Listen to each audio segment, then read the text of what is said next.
Hello there, it's Sarah from Paper Lovely. Thanks for joining me today. I have got two cards to share with you that I've created using the Spellbinders Whale in a Bottle die set. I loved this set. I could not stop making these. I was having so much fun. And I'm going to show you two different ways that you can use this set today. So this first one, we're going to create a shaker card. I've gone ahead and cut a panel for a 5x7 card front. And I went ahead and cut my bottle shape out of that. That's going to be the top of my card. We'll put some acetate behind it with some sequins, and that's going to make our shaker portion. Right now, I'm just using that to line up where I want to place my bottle so that when I put that on top, everything will match perfectly. So I'm going to go ahead and stack everything together. I have cut everything out ahead of time just to make this a little bit quicker, as we're doing two cards today instead of one. And I'll go ahead here and let you know all of the cardstock that I'm using. So from Paper Tray Ink, I've got Soft Stone, Dark Chocolate, Autumn Rose, Lavender Moon, and Canyon Clay. From Stamp Market, I'm using Sea Glass, Tropical Teal, Navy, Vellum, Craft, and Gravel. And from MFT, I'm using Tropical Teal, Whipped Cream, Cement Gray, Sour Apple, Gumdrop Green, Natural, Tangy Orange, and Lemon Drop. I know that is a lot of colors, but it makes for a really beautiful scene. I love the mix of all of these together.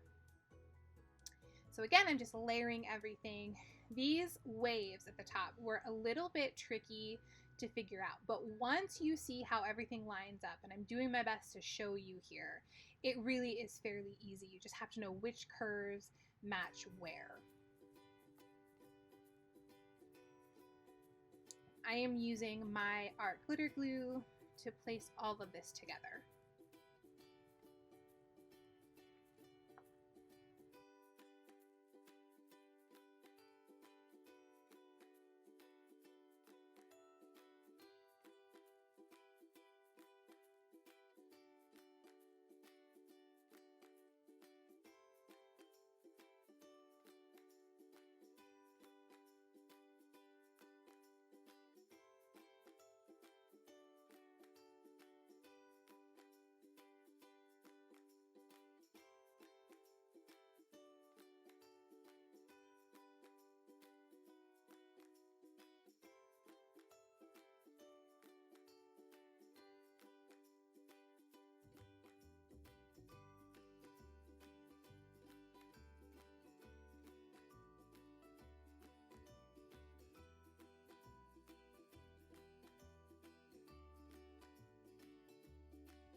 So the waves will come together in two pieces. This bottom piece I'm going to stick down first.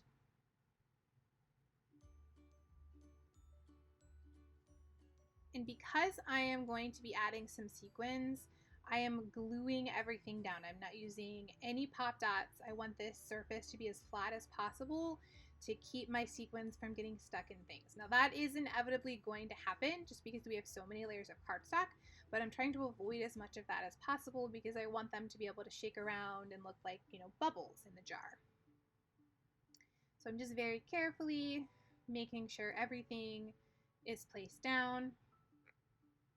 But I will still layer the tail of my whale in between the two different waves.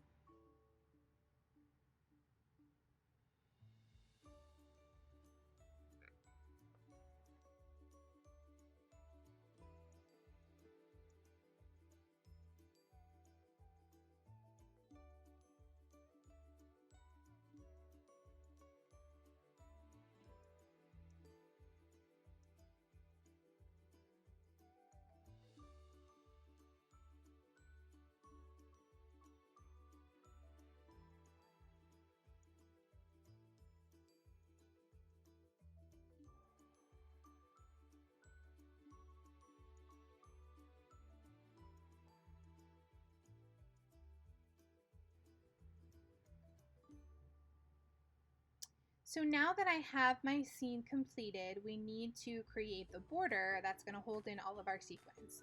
So I pulled in here some Scotch foam tape. This is 1/4 inch foam tape. And I'm going to go all the way around that bottle. You'll see I started here right next to the bottle, and then I thought, no, I want to give myself a little bit more room. So I'm going to peel that up and leave just a little gap around the edge there to give my sequins a little bit more space to move around. And I didn't want that tape to stick out through my window just in case I wasn't able to line up my card front perfectly. So I'm going to wrap that all the way around my bottle. And this is very easy to move if you peel away that backing. You can stretch it, curve it. It works really great. And then I will make sure that I close that off completely because, again, that's what's going to hold my sequins to shake around. So I want to make sure we don't have any holes for anything to fall out of. Now I'm going to do a double border of this just because that's easier to fill in the front of my card base.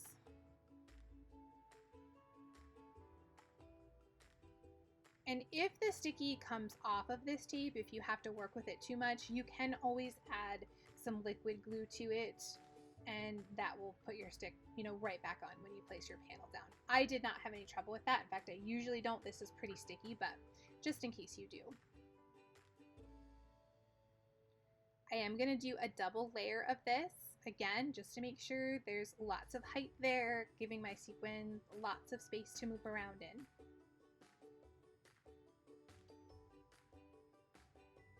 And then as you can see, I filled in the open spaces with another layer of tape. So now we're going to create our window, and I'm going to use my ATG tape for this. I could use liquid glue, but I was worried about it possibly warping that Desert Storm cardstock because it is a little bit thinner than the other cardstock that I'm using. I usually use this for colored pencil coloring, but I really loved the sandy color of it, so I wanted to use it for my card front. I'm going to place my acetate down right on top of that, and that's going to create my window. So for my sequins, I'm using a mix from Terralit Expressions. It's got some really pretty clear and white and silver sort of iridescent in it, and I thought that gave a really nice sort of bubbly look. And this is called Snow Flurries. Adding just a little bit more in there.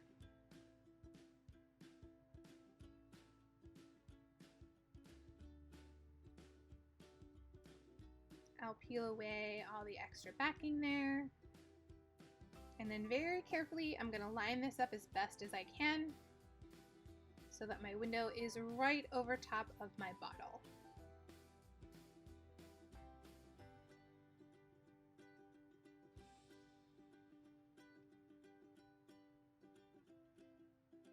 I knew that I was going to have to trim a little bit off the top from when I had first laid this down, so I wasn't surprised that that part wasn't perfect, but I'm focusing on the side of my card that has the seam, the folds, and as well as the bottom to make sure that it is nice and straight. And I will just go ahead and trim off that little bit of excess. Lastly, I'm going to go ahead and place on sort of the curve of that bottle to give that dimension. We're going to put that on top of the window as well as the cork pieces. Now I started out here by using some art glitter glue on that. And then in a moment here, you'll see I wanted a little bit more dimension. So I will peel that sort of curve of the bottle back up and add some foam dots behind that. Really, looking back, I think it was fine either way, but I felt like it just gave it a little bit more realness to have that popped up a little bit more.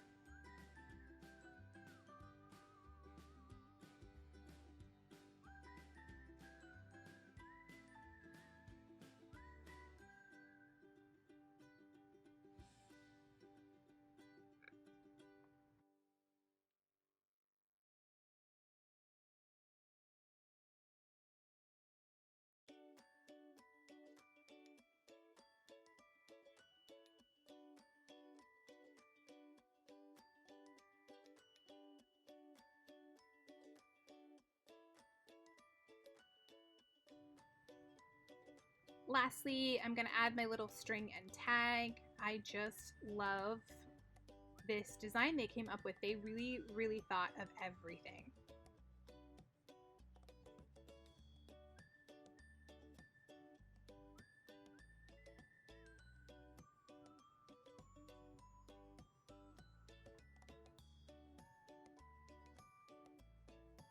Clean up just to make sure I don't have any of that excess glue there. And then I decided I wanted to pop up that sentiment just to make it stick out a little bit more. So I will grab one of my foam squares and place that behind, giving that a little bit more dimension.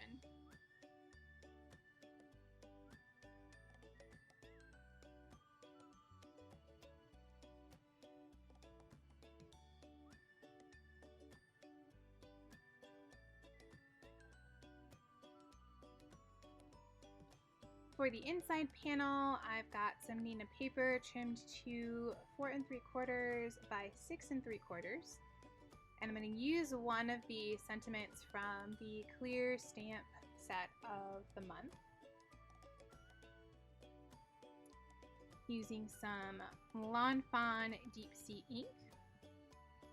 And I love these punny sentiments that were included. This one says, "What are you up to?" Perfect. I love how well all of these things work together.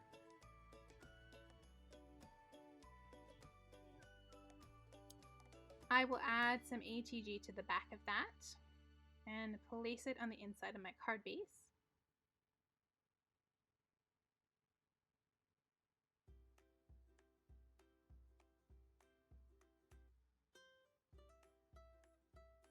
And here I'll give you a look at how all those sequins move around. And that will complete card number 1.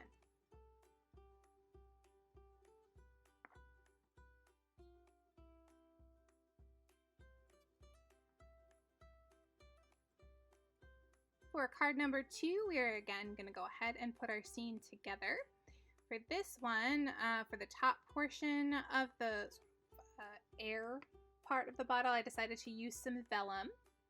So I'm just getting everything lined up here, and I found that it helped to place all 3 pieces down, or 2, however many you were planning to use.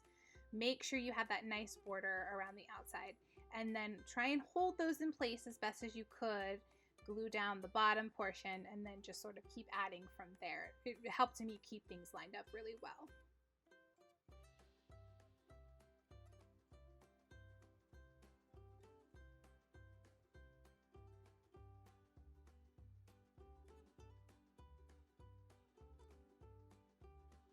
Now for my vellum, I knew that I was going to see the glue behind that. So I'm going to very carefully just put a line there right where they meet up, because I know that's going to be covered by my waves. And then at the top, I'll be able to place a little dot right up at the top of the bottle and that will eventually be covered by the cork.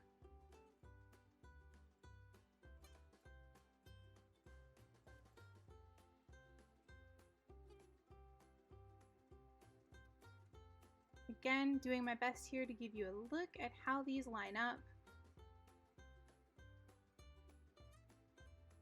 Really pretty simple to put together once you get the hang of it.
going to switch things up a little bit here by pulling in this jellyfish from the small die kit of the month. This is a very cool jellyfish. It has actually a moving element to it. I'll give you a look at that when I do the cards for the small die kit. But for this one, I'm going to keep it steady. I just wanted to have some nice dimension. I pulled in 2 additional colors for that octopus, and those are both from Paper Tray Ink. They are Winter Wisteria and Lavender Moon.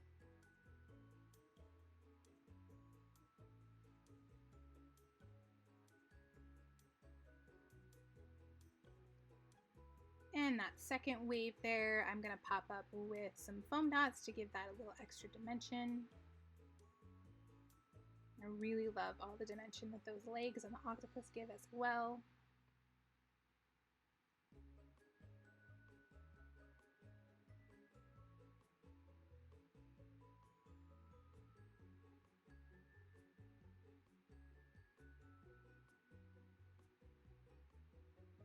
And I'll add a little of my glue in the middle there just to make sure that stays down nice and tight.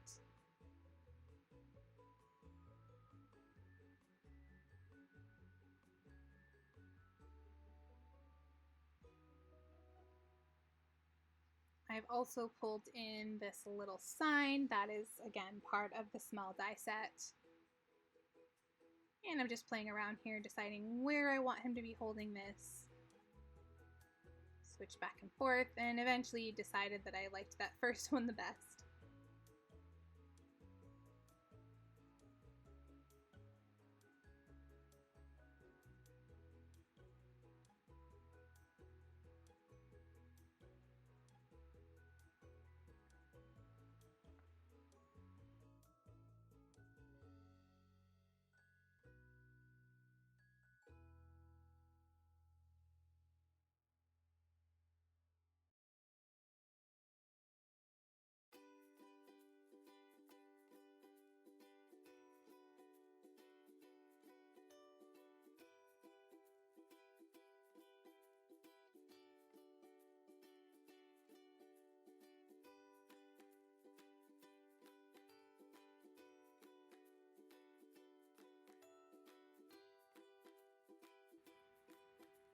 I decided I wanted to add a little bit more texture, so I'm going to do that with a panel that I cut out of vellum.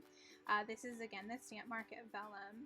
And I've run this through using the Splish Splash embossing folder. This was, again, part of the monthly set. I love the look that you can get using vellum with this. You get sort of that white outline, but still have that clear to go on the top of your card. So I will, of course, add some art glitter glue to the back of my bottle, and place that on top in the center. And then again, because this is vellum, I want to place my glue very strategically. So I am going to put a whole bunch of glue behind that bottle to keep it down nice and tight in the center. This will really help anchor it to my card base. Making sure to line that up. And then as you can see, my edges are going to want to curl a little bit, and I don't like that. So I am going to make some very tiny dots in the corners and maybe one in the center on the long edges, just the very smallest dot of glue, and you really cannot tell that those are there.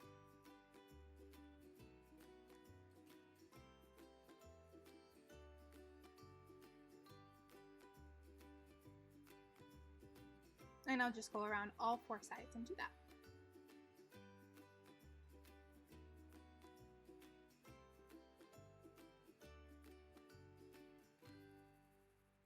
For the inside, I've again got some Nina paper trimmed to 4 3/4 by 6 3/4.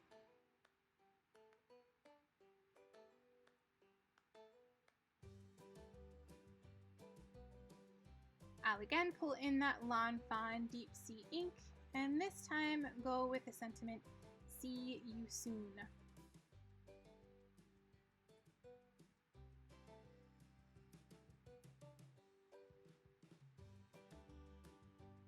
I'll add some ATG to the back of that, place it on the inside of my card base.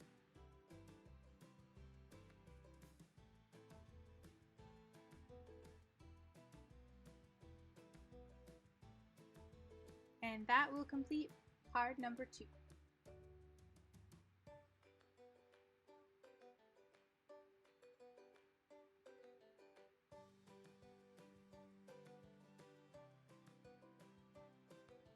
Here are a few close-ups of the finished cards. In the description box below, you'll find my blog post, which has additional photos and links to the supplies I've used. If you enjoyed the video, please leave me a comment or a thumbs up and subscribe for more. Thanks again for watching, and I'll see you in the next video.